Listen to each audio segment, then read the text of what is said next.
been tabled, and it's a lot of numbers and data to go through. And our parliamentary reporter, Siobhan Campbell, is pointing out, is reporting that in his digging through the numbers, $30 billion have been set aside to support Hurricane Melissa reconstruction and restoration in the fiscal year. Yeah. The estimates also show billions more programmed for a similar purpose, recovery, reconstruction, over the next 3 fiscal years. So it's not a one-year thing. Over the next 3 years. Siobhan tells us more. With nearly $9 billion in damage, the needs in relation to Hurricane Melissa reconstruction are great. Outside of spending programmed elsewhere in the budget, the government is setting aside $30 billion within its contingency allocation for additional projects. This forms part of a broader $35 billion set aside for public investment. The estimates of expenditure for 2026-2027 outlines this spending as budgetary support to new public investment projects approved for implementation during the fiscal year. This includes projects related to Hurricane Melissa reconstruction and restoration.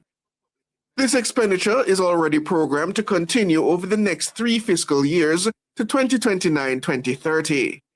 That's an additional $20 billion to be spent in 2027-2028, $44 billion in 2028-2029, and $58 billion in 2029-2030.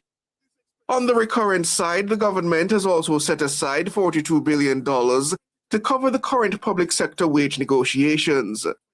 Under this heading, spending has been allocated to meet new rates and retroactive salary and allowance adjustments that may result from public sector wage settlements during the fiscal year.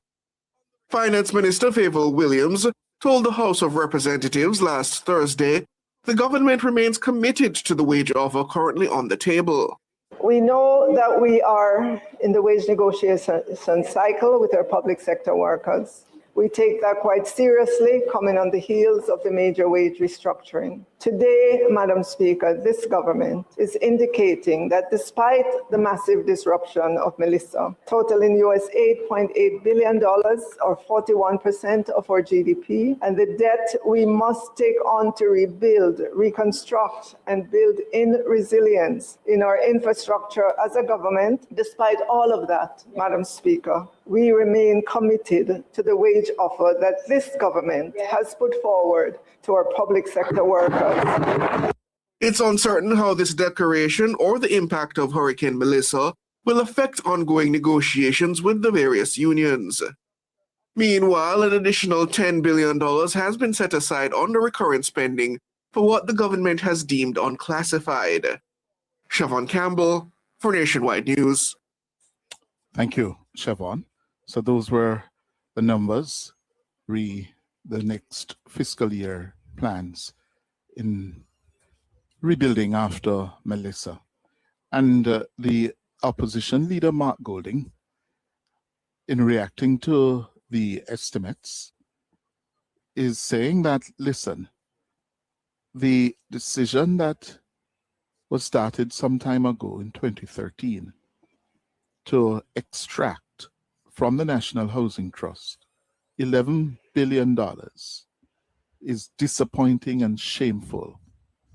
Yes, because according to the estimates, the government says it will continue to extract approximately $11 billion for the next, 3-5 years from the NHT. And Mr. Golding says that is shameful and disappointing. He told Parliament last Thursday that the drawdown will continue till 2031. That's 5 years? Yes, 5 years. As the government looks to plug gaps in the country's finances caused by the impact of Melissa. Posting on social media yesterday, Golding criticized the drawdown. They passed amendments to the NHT Act twice to allow them to do that. So you can imagine how disappointing it is when they table the revenue measures that they plan to extend that for a further 5 years. Now I have to ask you, doesn't Jamaica have a critical problem with affordable housing? Aren't Jamaican people, especially young people, struggling to find a way of acquiring their own home? The NHT is the vehicle that should be doing that. But when you keep taking the money out of it in such large amounts, can't fulfill that mandate. And it's not fulfilling that mandate. And that is why in the PNP's manifesto in the last general elections, we committed to stopping that. Well, Mark Golding there. It was under a previous PNP administration that the drawdown from the NHT began in 2013. The recently tabled estimates of expenditure show that the NHT is projected to generate a surplus of $14 billion in the next fiscal year. Well, Mr. Golding says he will continue to agitate for the government to change its plans regarding the use of NHT's resources.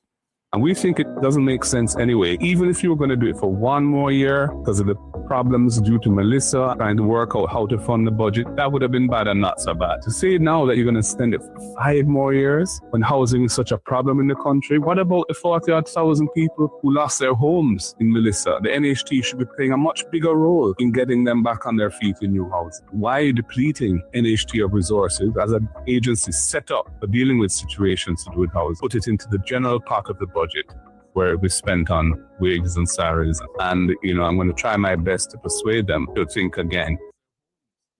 Mark Golding, the opposition leader.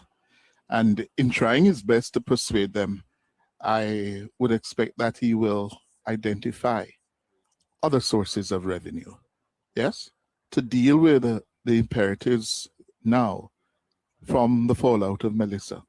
Yeah, that will be persuasive. If you can identify how you can find the $11.5 billion from other sources, I think that would be convincing.